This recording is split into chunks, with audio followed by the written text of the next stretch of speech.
And when we talk about the defensive player of the year and Rudy Gobert, can he stop Jokic? No one can. He's the most skilled center to ever touch the damn basketball. But he can be the instigator and not the retaliator. So when I'm watching him, let's be honest. Let's call it spade a spade. He's being soft, big Twinkie. He's creamy in the middle. Let's get into what Kendrick Perkins said. This is something that I've been seeing a lot within the media, Rudy Gobert, and him not playing good enough defense against Jokic. And it's not just Perkins. In particular, I've seen Draymond Green, Udonis Haslem, actual NBA players saying the same thing. I'll start off by addressing his first point that he said. It's the most important one to me. Jokic is Jokic. No one is going to stop him. There's a reason Kendrick Perkins calls him the most skilled center to touch a basketball. Now, on this play that I'm about to show you guys, as we see, Rudy Gobert is guarding Nikola Jokic in the post. And this is great moves by Nikola Jokic. He gives him some shoulder roll, fakes, spins back the other way, and just hits a tough one-handed shot over Rudy Gobert. And Rudy wasn't lost on this play. It's not like he got faked out. He did all that he could. It's just a great move by a great center. Moving along to the second part of what Kendrick Perkins was saying and others in their critique of Rudy Gobert, which is him playing soft and needed to be more physical. Rudy's in a lose-lose situation here. If he plays more physical, he risks getting into foul trouble and not getting as much minutes as he needs to in crucial time during the playoffs. Also, if he plays more physical, you will have people who will look at him and say, hey, you're not playing smart basketball. You're picking up dumb fouls in the game and getting yourself into foul trouble in the first place. Now, some may hear this and say, nah, you could still play more physical and be smart at the same time. But keep in mind the era that we're in. Man, they're giving out flagrant fouls if you extend your arm too much and wind it back a little bit. There's just not that much room to play that physical brand of basketball that a Kendrick Perkins would be accustomed to back when he was playing, a Udonis Haslem, even a Draymond Green, which is why he's getting into so much trouble with these technical fouls and suspensions.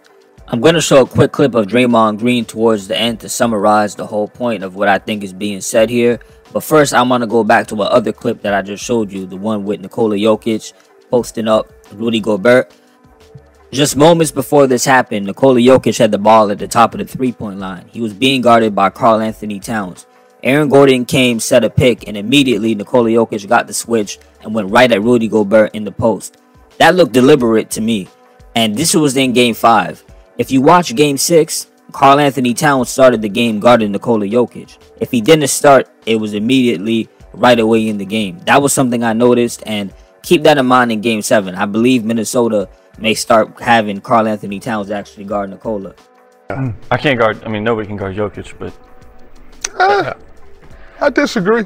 no. I disagree. No, Some people can guard him. I don't know if they can. Nobody can guard him better. stop I can guard him. Put it like this: I can guard him better. Don't do that. No, don't I can do guard that. him better than he's being guarded. I knew you were going to do it. I can. It's been proven. This leads into my next point, the multiple winners of the Defensive Player of the Year. As we know, Rudy Gobert just won for the 4th time. Other than that, this list is pretty much updated. Ben Wallace got 4. He's a center. Dikembe Mutombo got 4. He's a center. Dwight Howard got 3. He's a center. All the same position as Rudy. An argument could be made that these guys are better defenders than Rudy. And that's not to take away anything from Rudy's own greatness as a defender.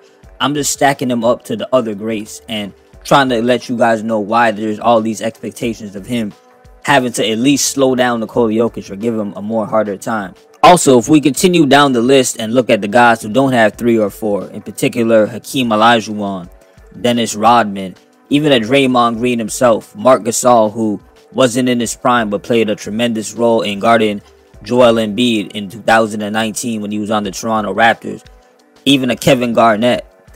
All of these guys, I could say, are better defenders than Rudy. Now, tell me if I'm wrong. If you think, nah, man, like, you're not giving Rudy enough credit, let me know. But I'm going through this list, and I've watched all of these guys play, and that's how I honestly feel. Again, that's not to take away anything from Rudy because he played a tremendous role in Minnesota having the best defense in the first place. I'm just stacking him up against the greatest, and again, trying to let you know why he is being measured so hard. Because Rudy Gobert is a 4-time Defensive Player of the Year. It shouldn't be a situation where Karl-Anthony Towns happens to be the better option to defend Nikola Jokic. Anyways, that's all I got. As always, salute for listening, and let me know what you think about the video and this whole matchup between these two centers. Peace.